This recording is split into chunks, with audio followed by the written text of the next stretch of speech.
Hello friends, कैसे हैं आप सब। चलिए शुरू करते हैं आज इतिहास का, मध्यकालीन इतिहास का एक प्रमुख विषय मुगल काल। क्या पढ़ेंगे आज हम लोग? मुगल काल। तो मुगल काल इसमें देखेंगे भारत में मुगल काल की स्थापना कैसे हुई, मुगल काल में कौन लोग थे जिन्होंने भारत में मुगल काल को स्थापित किया। मुगल काल जब भारत में स्थापित होने वाला था तो कौन भारत में उस समय राज कर रहे थे। तो सबसे पहले जानते हैं मुगल काल की स्थापना किसने की थी। तो बाबर ने की थी मुगल काल की स्थापना, सबको ही जान रहे हैं। अब 1526 में जब भारत में मुगल काल की स्थापना हुई थी तो कौन थे यहाँ पर शासक उस समय?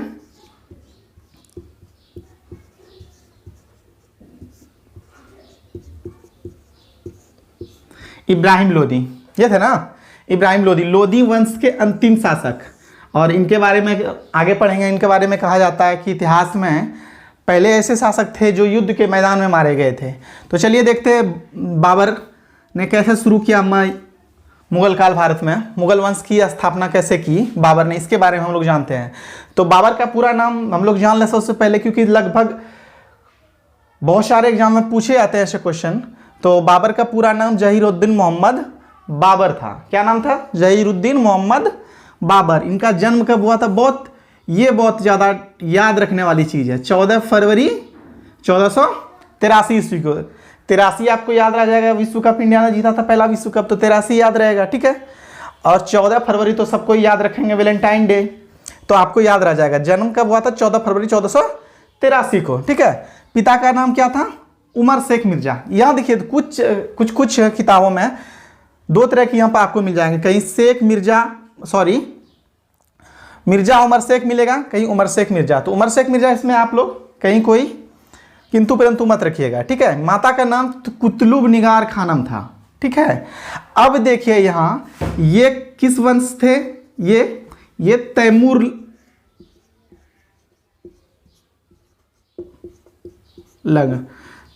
लंग इनके वंशज थे। कौन से वंशज थे? 5वें वंशज थे।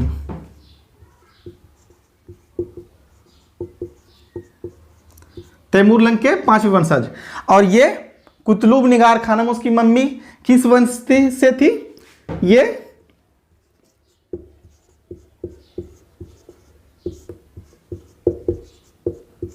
मंगोल वंश से थी। ये 13वें वंशज थी। मंगोल वंश के 13वें वंशज। मंगोल वंश आप लोग को याद होगा, चंगेज खां वाला मंगोल वंश। अब तैमूर लंग को आप लोग जान रहे हैं। तैमूर लंग ये कहाँ का क्षेत्र था? ये तुर्क वाला क्षेत्र था, ठीक है। उज्बेक और तुर्क वाला क्षेत्र, मंगोलिया, ठीक है। अब आते हैं हम लोग यहाँ पर बाबर के टॉपिक पे, ठीक है। तो जहीरुद्दीन मोहम्मद बाबर, इसका पूरा नाम ही जान चुके हैं। पिता का नाम, माता का नाम, जन्म कब हुआ था, ठीक। अब देखते हैं यहाँ पर 1494 ईस्वी में उनके पिता की मृत्यु हो जाती है। कब होती है? 1494 ईस्वी में किनके पिता की? बाबर के पिता को, उमर शेख मिर्जा की मृत्यु हो जाती है। और आप जोड़ लीजिए 1483 ईस्वी में जन्म है, 1494 में पिता की मृत्यु है। 11 वर्ष की उम्र में वो राजा बन जाते हैं। कहाँ के राजा?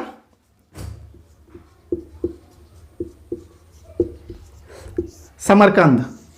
और एक चीज मैं बताना भूल गया, इनका जन्म 14 फरवरी 1483 ईस्वी को ये फरगना में हुआ था। फरगना कहाँ पे? अफगानिस्तान में है, ठीक है। अफगानिस्तान का एक बड़ा तालुका कहा जा सकता है, वहाँ पे इनका जन्म हुआ था, ठीक है। तो समरकंद समरकंद में 1494 ईस्वी में समरकंद के ये राजा बन जाते हैं। कौन? जहीरुद्दीन मोहम्मद बाबर राजा बन जाते हैं। किसके स्थान पर? पिता के स्थान पर ये राजा बन जाते हैं। कहाँ के? समरकंद के, ठीक है।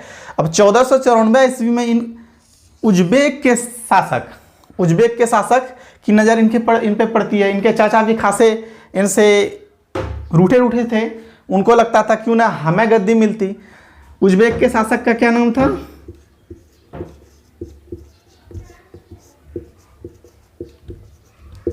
सैवानी खान। ये सैवानी खान थे। इनके हाथों 1494 ईस्वी में ही हार मिल जाती है। किनको? बाबर को।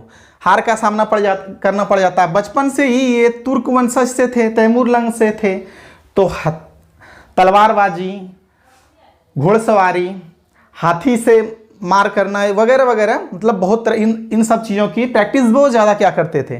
तो इन सब चीज़ों की प्रैक्टिस तो शुरू से थी ही, तो शुरू से लड़ाकू तो थे ही, अपने आप को लड़ाकू मानते भी थे। तो 1497 ईस्वी में 3 वर्ष के बाद कठिन परिश्रम के बाद तुर्क वाली स्टाइल में ये फिर से लड़े और समरकंद पे जीत हासिल की। ठीक है, तुर्क वाली स्टाइल में लड़के समरकंद पे जीत हासिल की। और ये जीत कितने दिनों तक बरकरार रही? ये 100 दिनों तक बरकरार रही। फिर से इन्हें सैवानी खान जो थे इन्होंने हरा दिया। ठीक है, कहाँ पे? समरकंद में हरा दिया। ठीक है, उसके बाद फिर यहाँ से एक चीज़ सीख मिलती है हमें, ये बार बार हार रहे थे, फिर जीत भी हासिल हो रही थी, लेकिन ये छोड़ नहीं रहे थे। स्टूडेंट के लिए भी यही है, अगर आप लगातार किसी चीज़ में विफल हो रहे हैं तो एक दिन आप जरूर सफल होंगे, लगातार अगर आप प्रयास करते हैं तो 1501 ईस्वी में फिर से इन्हें जीत हासिल हुई। 1497 में 100 दिन के बाद हार मिली थी सैवानी खान से। फिर से 1501 ईस्वी में समरकंद पे जीत हासिल होती है। ये सिलसिला कितने दिनों तक रहता है जीत का? ये 8 महीने तक रहता है, फिर से हार मिल जाती है। ठीक है, इनसे फिर से हार मिल जाती है। तो अब जो देखिए, अब यहाँ से उसका दिमाग कन्वर्ट होता है। ठीक है, क्षेत्र जो था, मान के चलते हैं ये फरगना था।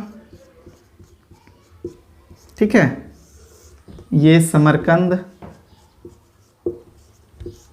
और यहां काबुल। ठीक है, अब इन्हीं दोनों में सत्ता का संघर्ष बार बार चलते रहता था बाबर का। कभी ये जीत रहे थे, कभी ये जीत रहे थे, कभी ये जीतते तो ये हार जाते, कभी ये जीतते तो ये हार जाते। लगातार कुछ ऐसा ही इनके साथ होता रहा था। तो इस बार उनका दिमाग कहाँ पे गया कि काबुल पे, क्यों ना काबुल पे जीता जाए, क्यों ना काबुल पे जीता जाए। और 1504 ईस्वी में काबुल पे जीत हासिल की। काबुल पे जीत हासिल करने का कुछ उन्होंने नया नुस्खा भी तैयार किया था। ठीक है, और एक चीज मैं बता दूं, लगातार हारने का कारण जो उन्होंने दिया था वो था कि सैवानी खान जो थे वो तुलुगमा नीति से लड़ाई करते थे। ठीक है, तुलुगमा नीति वाला युद्ध करते थे जो कि इनके पास नहीं था, बाबर के पास। तो ये लगातार हार जाते थे, लेकिन उनसे बाबर ने सीखा था। ठीक है, तो काबुल पे जीत का एक कारण ये था कि इनके पास सैनिक की संख्या कम हो गई थी, तो सैनिक की संख्या बढ़ानी थी। तो सैनिक की संख्या बढ़ाने के लिए बाबर ने क्या किया कि बाबर ने कुछ सिक्के चलवा दिए। ठीक है, बाबर ने क्या किए? सिक्के चलवाए। उस समय मोहरे बोले जाते थे, तो मोहरे दो मोहरे चलवाए उन्होंने। एक का नाम उन्होंने रखा बाबरी सिक्के, बाबर से बाबरी आप लोग को याद रहेगा। ठीक है, और एक का नाम अपना सुपरस्टार शाहरुख। बाबरी और शाहरुख 2 सिक्के चलाए थे इन्होंने, किन्होंने? बाबर ने। तो दोनों आप लोग को याद रहेगा। और जब सिक्के चलाए तो उस जमाने में सिक्के का बहुत ज़्यादा वैल्यू था, लोग काम पे आ जाते थे। तो उस समय काम पे क्या मतलब सैनिकों की ज़रूरत पड़ती थी, इस तरह के लोग, बादशाह लोग क्या करते थे, तो यहाँ पर उन्होंने सैनिकों की संख्या बढ़ाई और काबुल पे जीत हासिल कर दी। और उनके द्वारा जो लिखी गई थी किताब, वो क्या, कौन सी किताब थी?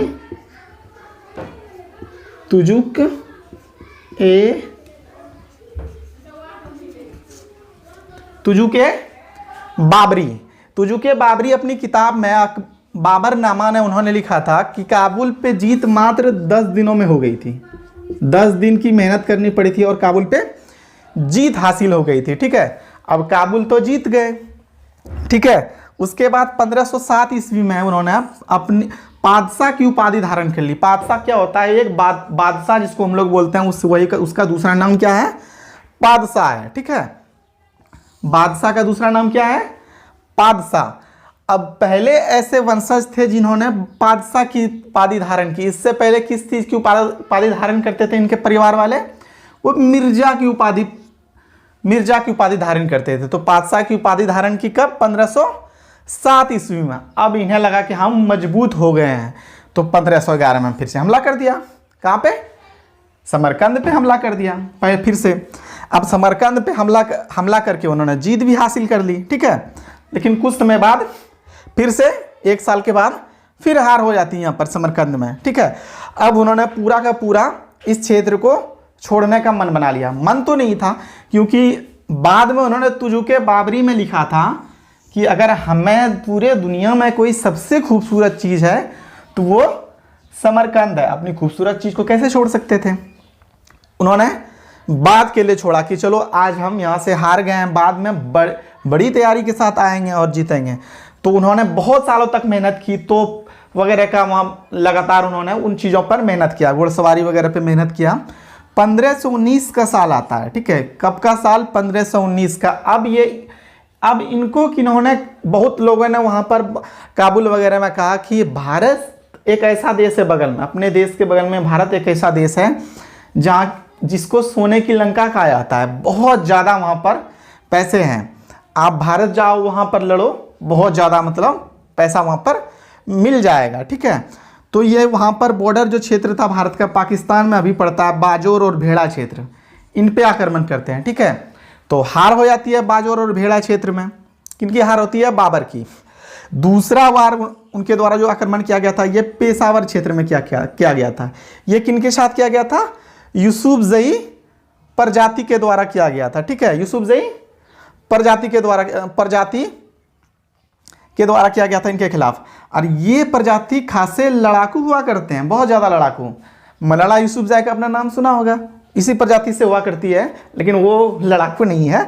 लेकिन ये प्रजाति जो हुआ करती थी उस टाइम में बहुत लड़ाकू हुआ करती थी। यहाँ पर भी बाबर को हार मिली, ठीक है। चलिए देखते हैं फिर 1520 ईस्वी में क्या होता है कि फिर से बाजोर भेड़ा पे आक्रमण करते हैं, लगातार आक्रमण कर रहे थे, ठीक है। कौन? बाबर लगातार आक्रमण कर रहे थे। बाजोर भेड़ा में यहाँ पर फिर से यहाँ पर हार हो जाती है, ठीक है। और लेकिन उन्होंने हार के बावजूद भी अपने आप को पीछे नहीं किया। उन्होंने लाहौर क्षेत्र को 1524 ईस्वी में जीत लिया उन्होंने, ठीक है। अब 1524 ईस्वी में जीत गया तो लाहौर तो कुछ दिल्ली से कितनी दूरी पर है? बहुत कम दूरी पर है। तो भारत में जो लोग अलग अलग रियासत में राज कर रहे थे, जिसमें राणा सांगा थे, महमूद लोदी थे, तो उन लोगों को लगा क्यों ना हमारे पास एक मौका है कि इब्राहिम लोदी को सत्ता से बेदखल किया जाए, लोदी वंश का यहाँ पर ख़त्म किया जाए, ठीक है। किन लोगों को लगा? राणा सांगा जो मेवाड़ के शासक हुआ करते थे, ठीक है। महमूद लोदी जो कि लोदी खानदान, इन्हीं के खानदान से थे। और इन लोगों को लगता था, एक चीज़ मैं बता दूं इब्राहिम लोदी के बारे में, उनका एक अलग पहचान था। जब वो बैठते थे अपनी सभा में तो अकेले कुर्सी लगा के बैठते थे और बाकी लोगों को नीचे बैठाते थे। उनका ये सोच था इन पे कि अगर मैं बराबरी पे लोगों को बैठाऊंगा तो लोग हमारे बराबर हो जाएंगे, इसलिए सब नीचे बैठो, हमें कुर्सी पे बैठने दो, ठीक है।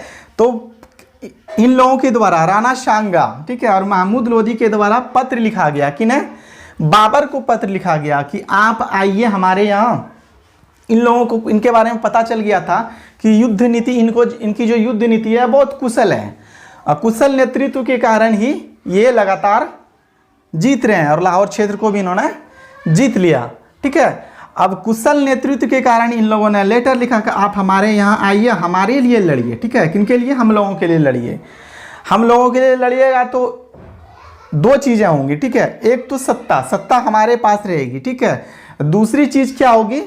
जितने भी सामान, मतलब पैसा वगैरह, मतलब मोहरे वगैरह, सोना चांदी हीरे जवाहरात, जो चीज़ें रहेंगी वो आप लूट के ले जाओगे। इन लोगों को लगता था कि पूर्व में जिस तरह से चंगेज खां, महमूद गजनवी वगैरह आए थे, वो लूट के चले गए थे, तो बाबर भी कुछ ऐसा ही करेंगे। लेकिन ये चीज़ बाद में देखेंगे बाबर ने क्या किया, ठीक है। तो इनके लेटर को बाबर ने एक्सेप्ट कर लिया और वो आ गए युद्ध के मैदान में। जब युद्ध के मैदान में आए तो यहाँ उन्होंने देखा कि इनकी सेना जो थी और महमूद लोदी की सेना वो तो थी ही नहीं। अब क्या करें, ठीक है। और ये जगह कहाँ पर था? पानीपत। ये क्षेत्र हरियाणा में पड़ता है भारत में, ठीक है, पानीपत में। अब पानीपत में क्या हुआ कि बाबर पहुंच गए और इनकी सेना तो थी नहीं। इनकी सेना कितनी थी? ये 12,000 के आसपास थी बाबर की सेना, ठीक है। और इब्राहिम लोदी की सेना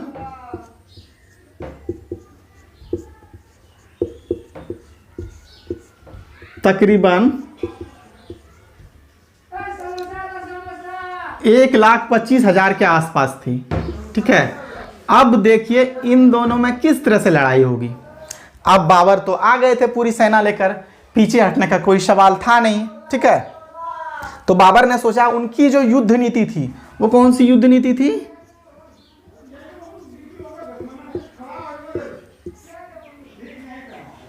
तुलुगमा नीति। ठीक है, बाबर की कौन सी नीति थी? तुलुगमा नीति। तुलुगमा नीति क्या चीज है? तुलुगमा नीति थी, सब पहले ज्यादातर राजा किस तरह लड़ाई करते थे, मतलब एक पूरा फौज होता था, वो सामने मतलब आगे होता था और वो डायरेक्ट अटैक करता था। लेकिन ये नीति जो इन्होंने किससे सीखी थी? उज्बेक वाले से। ठीक है, उज्बेकिस्तान के जो सैमानी खान वगैरह थे वो जो लड़ते थे, इनसे इन्होंने सीखी थी तुलुगमा नीति। किसने? बाबर ने। ठीक है, तो तुलुगमा नीति क्या चीज़ थी हम बता रहे हैं, ये इनमें थी कि बैलगाड़ियों का जो जत्था होता था वो आगे होता था, सबसे आगे में। ठीक है, और उनको मोटी चमड़ी से एक दूसरे से बांधा होता था। ठीक है, उसके पीछे कौन होते थे?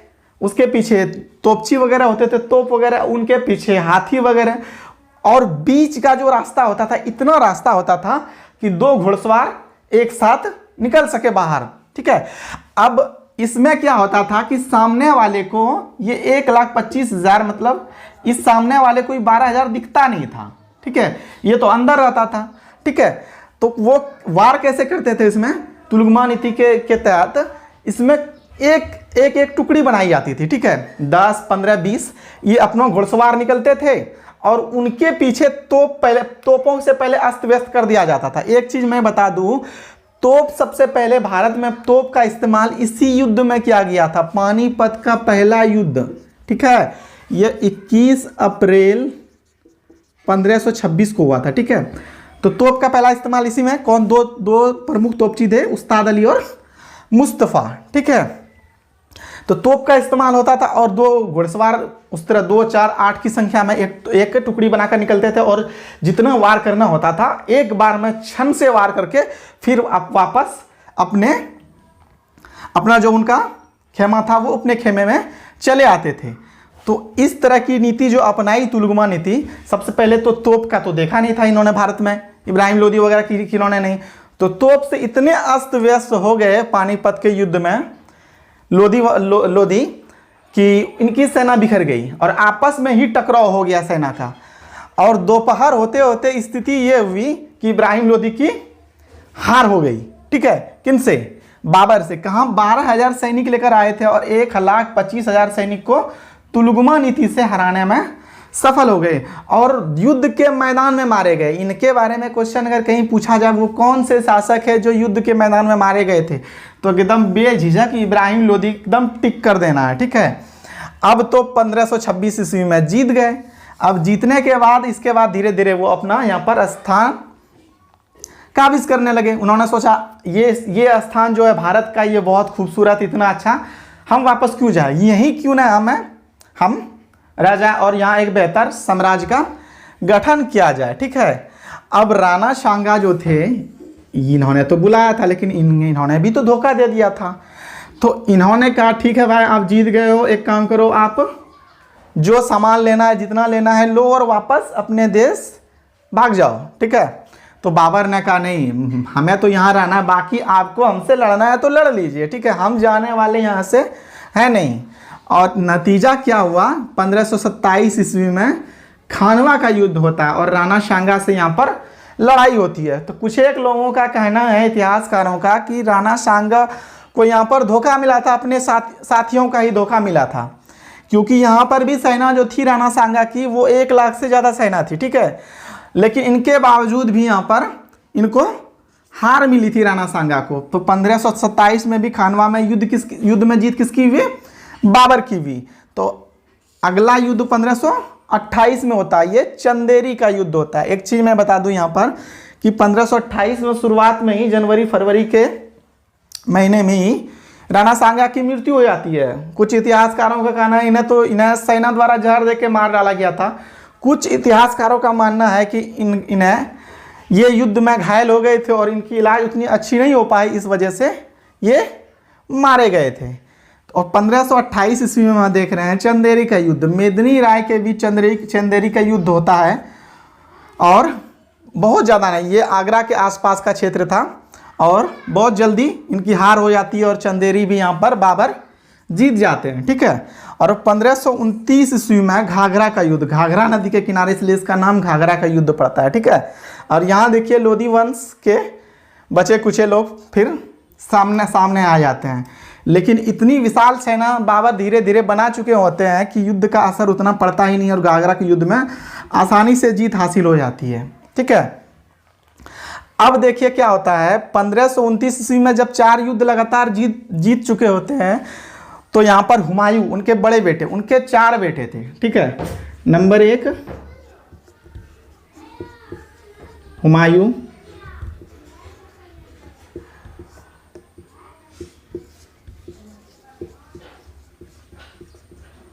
कामरान,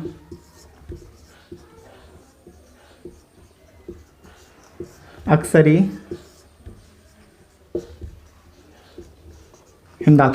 एक चीज और है, बाबर ने मरने से पहले चारों को बराबर हिस्से में बांट दिया था। दिल्ली में दिल्ली का बड़े बेटे के कारण हुमायूं को दिल्ली का सख्त तख्त दिया गया था और बाकी अलग अलग क्षेत्र में सब लोगों को बांट दिया था, ठीक है। तो यहाँ भाई में तो झगड़ा इसमें हुआ नहीं था। अब इस मृत्यु का कारण जो बना, कुछ लोगों का कहना है कि हुमायूं का तबीयत बहुत ज़्यादा खराब हो चुका था उस टाइम में 1529 में।